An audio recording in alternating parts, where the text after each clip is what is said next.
अध्याय 2। बोल का मोल। एक आदमी बूढ़ा हो चला था। उसके 4 बेटे थे। बेटे यो तो सभी काम जानते थे, किंतु बोलचाल और आचरण में चारों एक जैसे नहीं थे। पिता ने उनसे कई बार कहा, यदि तुमने अपनी बोलचाल और आचरण नहीं सुधारा तो जीवन में सफल नहीं हो सकोगे। पर पिता की बात पर उन्होंने कभी ध्यान नहीं दिया। एक बार की बात है, चारों बेटे और पिता एक लंबी यात्रा से लौट रहे थे। इस यात्रा के बीच उनके पास खाने पीने को कुछ भी न बचा था। पास में जो धन था वह भी खत्म हो चुका था। वे कई दिनों से भूखे थे। वे बस यही चाहते थे कि किसी तरह जल्दी से जल्दी अपने घर पहुंच जाए। पांचों एक जगह सड़क के किनारे विश्राम कर रहे थे। तभी एक व्यापारी अपनी बैलगाड़ी को हाँकता हुआ निकला। वह व्यापारी किसी मेले में जा रहा था। उसकी बैलगाड़ी में तरह तरह के पकवान और मिठाइयाँ भरी हुई थी। वह उन्हें बेचने के लिए जा रहा था। पकवानों और मिठाइयों की महक से पांचों के मुंह में पानी आने लगा। बूढ़े ने कहा, जाओ व्यापारी से मांगो, शायद कुछ खाने को दे दे। पहला बेटा व्यापारी के पास गया, बोला, अरे ओ व्यापारी, इतना माल ले जा रहा है, थोड़ा मुझे दे, बहुत भूख लगी है। व्यापारी ने सोचा, कितना मूर्ख है, दूसरों से मांगते समय मीठी वाणी बोलनी चाहिए।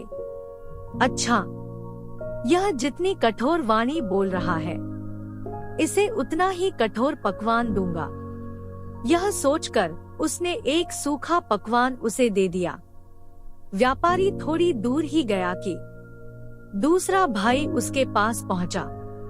बोला, बड़े भाई प्रणाम, क्या छोटे भाई को खाने के लिए कुछ न दोगे? व्यापारी ने सोचा, इसने मुझे भाई कहा है, छोटे भाई को देना मेरा कर्तव्य है। उसने कहा, लो छोटे भाई, मिठाई खाओ। और उसने दोना भर कर मिठाई दे दी। अब तीसरा भाई व्यापारी के पास गया।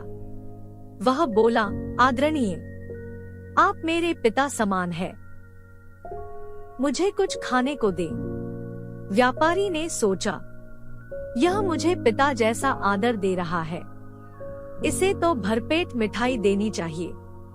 और उसने कई दोनों में बहुत से पकवान और मिठाइयाँ भरकर दे दी। अंत में चौथा पुत्र गया। उसे देखकर व्यापारी मुस्कराया तो वह भी मुस्करा दिया। उसने कहा, मित्र, इस मुसीबत की घड़ी में तुम सहारा बन सकते हो, क्या तुम मुझे भूखा ही रखोगे? व्यापारी ने सोचा, मित्र पर लोग सब कुछ न्योछावर कर देते हैं, फिर यह मित्र तो मुसीबत में है, इसकी मदद करनी चाहिए। मेरा क्या, शहर जाकर और माल भर लाऊंगा। व्यापारी ने कहा, मित्र, इस गाड़ी में लदा सारा पकवान तुम्हारे लिए है, चलो, कहाँ ले चलूं?